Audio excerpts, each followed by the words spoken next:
for them. Hey. Okay. We're live. All right. Hello, everyone. I'm going to go ahead and call the April 4th Administration Committee meeting to order and acknowledge that the press and the public have been duly notified of the meeting in accordance with the Freedom of Information Act. So we are moving on to citizens' comments. There are none. Approval of previous meetings minutes, item 3. Does anybody have any comments? I make a motion that we approve. Okay. Second. Okay, we have a motion to approve as submitted and a second. All in favor? Aye. Okay, motion carries. Minutes are approved. Old business. 4A, discussion of City Code Section 54138D, which regulates placement of political signs in the public right-of-way. So just as a reminder, we had talked about it among ourselves 2 months in a row, I think, and then decided that we might want to take the temperature of council to see if they were interested in us continuing to pursue this. They seemed to indicate that they were, at least some of them did, that aren't on this committee. So here we are again. I will pull out the wet noodle, and we will look at the administrative committee materials from February, which gives kind of a breakdown of where we are at the top, where some other municipalities around us are, what their rules are around political signage in the public right-of-way. And I'll just say again that the intent of the entire sign ordinance is to establish limitations on signs to ensure that they are appropriate to the land, building, or use to which they are appurtenant and are adequate, but not excessive for their intended purpose. So here we are. In addition, I will say to these cities that we've actually had the code section provided for us. I did some nosing around and found that Edisto Beach, the County of Charleston, Georgetown, Surfside Beach, Myrtle Beach, North Myrtle Beach, Somerville, Goose Creek, they also prohibit political signs in the public right-of-ways. Doesn't prevent anybody from doing anything on their own private property, but that is what we are looking at today. So if anybody has any comments or thoughts on that? Yeah, I've thought about it more, talked to some people. I think we should join the other communities around it. It seems like we're the outlier. And it is awful messy during election season.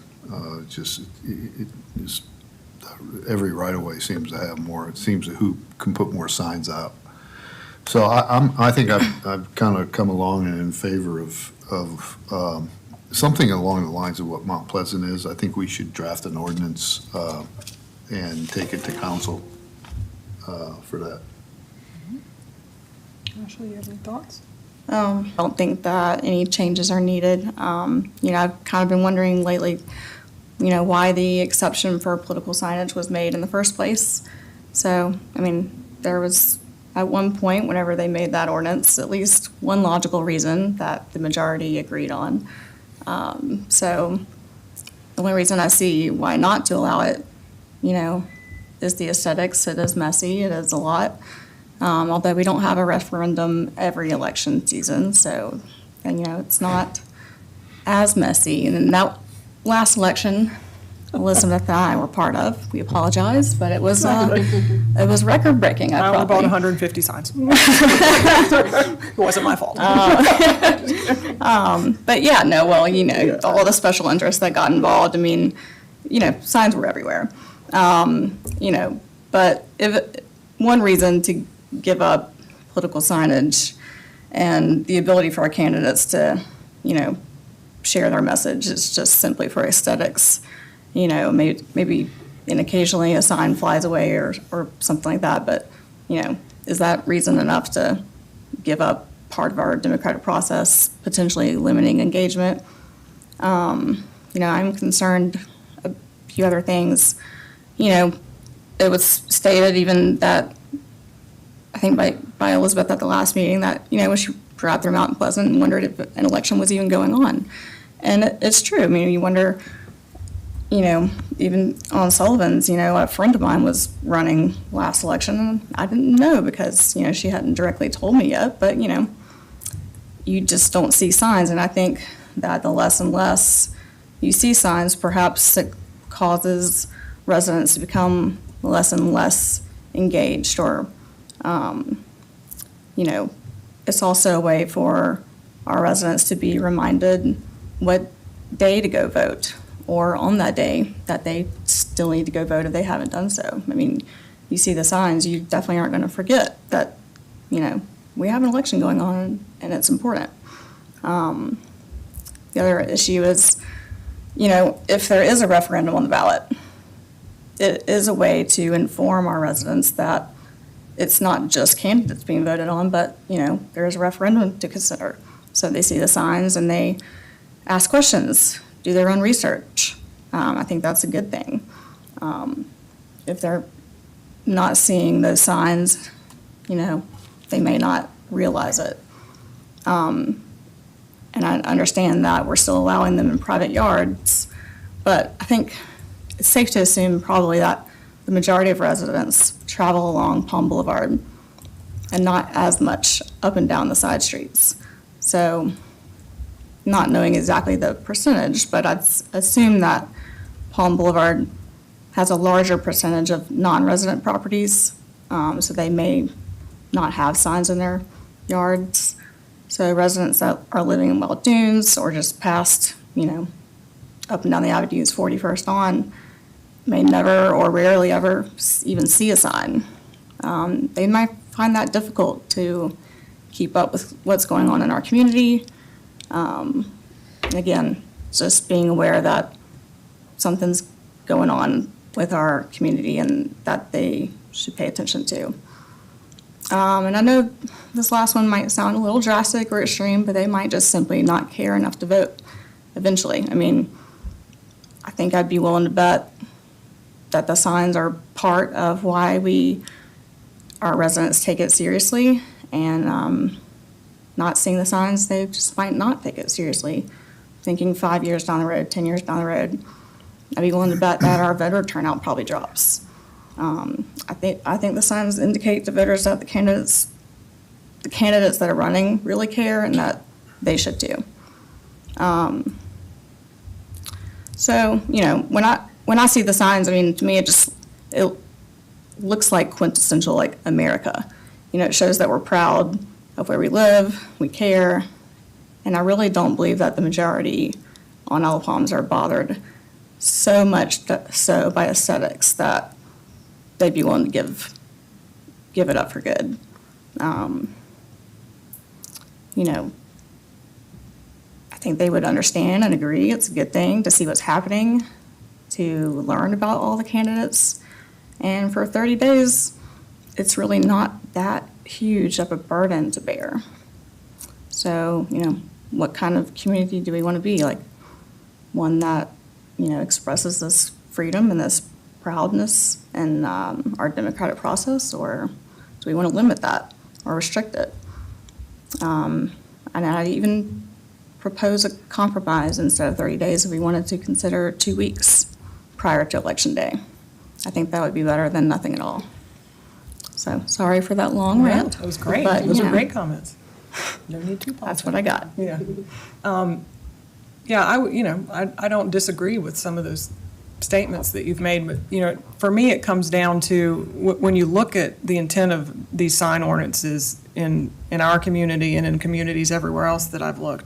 I mean, the idea of them not being any sign, really, whether you're talking about a political sign or a lost cat sign, I think that you'd said before, or just anything in the public right-of-way, it's a public safety issue. It isn't so much that you are limiting people's ability to have a political sign. It's just that you're pushing it out of the public right-of-way, out of the line of sight, out of the, for bikers, pedestrians, automobiles, and you're putting it onto somebody's private property. And all of these ordinances, we just have little blurbs here, but when you look at the full ordinance, you get a feel for why they have it in the first place. And really, it's a public safety element to it. And so, I think that probably the best piece of advice I got when I was running came from Jeff Simon. And, I was like, well, do I do this? And how many signs do I need to buy? And should I do mailers? And he said, Elizabeth, this is a retail politics island. He said, you got to put your face in their face.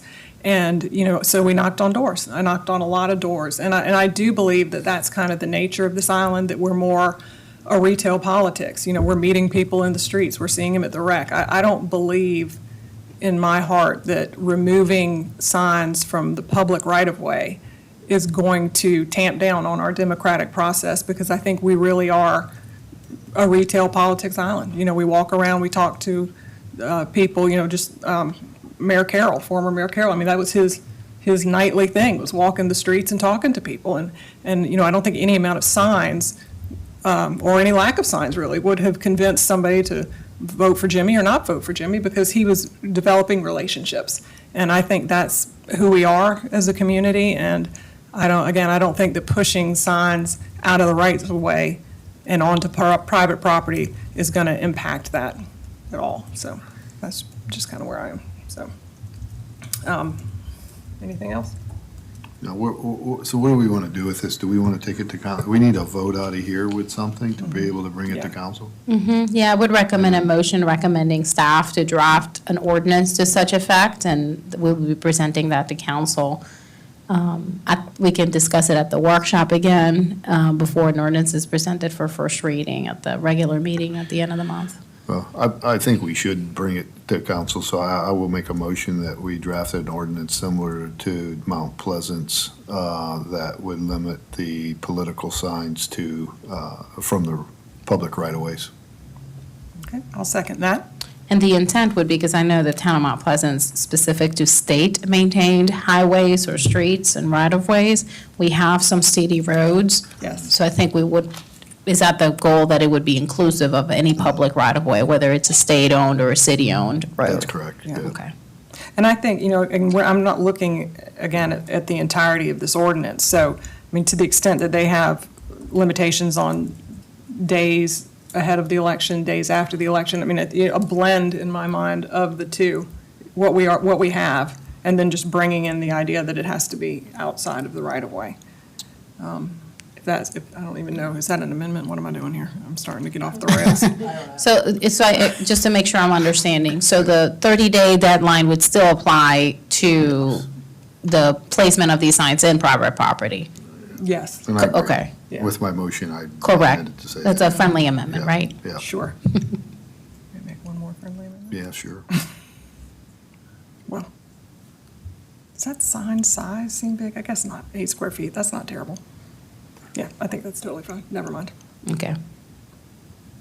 Okay, so we have a motion that has been amended now in a friendly manner, Do it. and a second. All in favor? Aye. Opposed? Nay. Okay.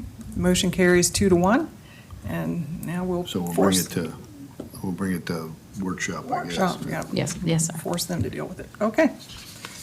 Moving on to B. We're reviewing the FY25 operational budget for mayor and council, general government, building, and court. So yes, after the first workshop we had with council on the budget, the proposed FY25 budget, we discussed bringing these, particularly focused on the 10-year capital plan and what's slated for the next 10 years for every department. So we're doing that with every committee and going through the exercise of identifying some of the larger projects that are planned for the next few years and identify whether or not that's still the desire of this community to pursue, or do we need to make any adjustments? For this committee oversees general government and building, so we don't have a whole lot, other than the big project associated with expanding, renovating City Hall.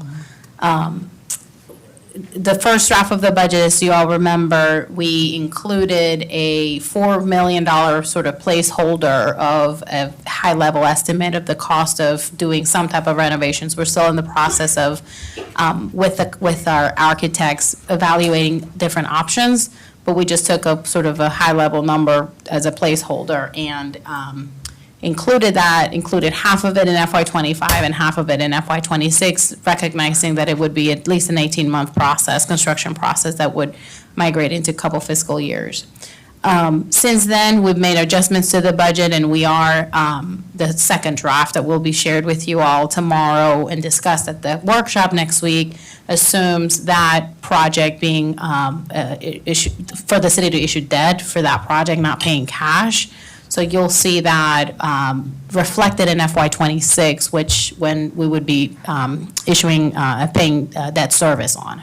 So that makes it, changes the dynamic and changes the outlook in our fund balances and our 10-year capital plan. But we shared here the same thing we had shared with you all last month. So that's really the big project that we have lined up in the 10-year capital plan. You can see there that we have some software that's slated to be replaced in the next couple of years. We have a new telephone system included in FY '25. And again, that's a placeholder at this point. If we are moving forward with a full renovation of City Hall, that'll be sort of included in the total cost of that project. For FY '25, we have replacement of the message boards that we have on Breach Inlet and at the end of the connector. They just got repainted this week. I They know, look well, I real was wondering if there nice. was anything wrong with them. They look beautiful. They look Are beautiful, so it's Structurally unsound? or do we- structurally sound, so if we don't need Okay. to, we'll probably defer that. Okay. But that was something that we had scheduled for FY '25. We As long as we're not are, bringing lights onto them, I remember that from a couple of years ago. they're not digital. Yeah. nice. Look, Ugly. I learned that lesson real quick. We are planning on replacing the iPads for city council this year. That number may change depending on the proposal we get from our IT vendor. Then the other thing that we have is the FEMA flood mitigation project on Forest Trail. And this is an initiative where the city assisted a private owner with obtaining a grant from FEMA to elevate his home. The way that this works is the city enters into the agreement with FEMA, and we pay the contractor, and we are immediately reimbursed by FEMA, so it kind of has to flow through us. We have to account for that.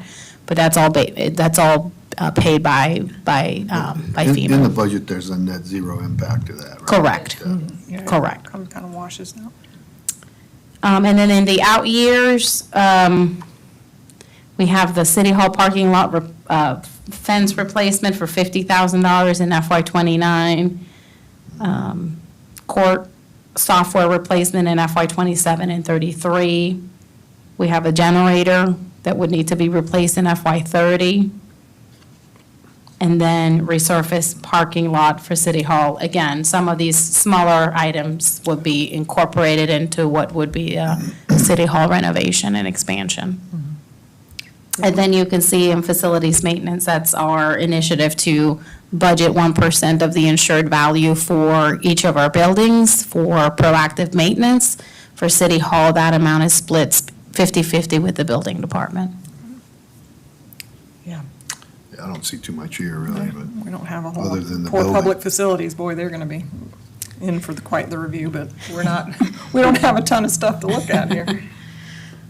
Especially considering that you're going to present us, I guess, next week with the bond debt picture. So, I mean, that kind of would think that would drive this discussion. Correct. Ashley, is there anything that sticks out to you, or you? No? Joe? no, I'm good. It's a great review. Yep. You don't have anything else to say, Desiree? No, You good? ma'am. Anybody else? Nothing? All right, moving on. Look at us. New business. We don't have any. 6, miscellaneous business. Okay, next meeting, May 2nd, same time, 4:30. Maybe we'll have some citizens' comments. Any other miscellaneous mentions? Nope. Okay. Motion that we adjourn. Okay. Second. All right, we've got a motion to adjourn in a second. All in favor?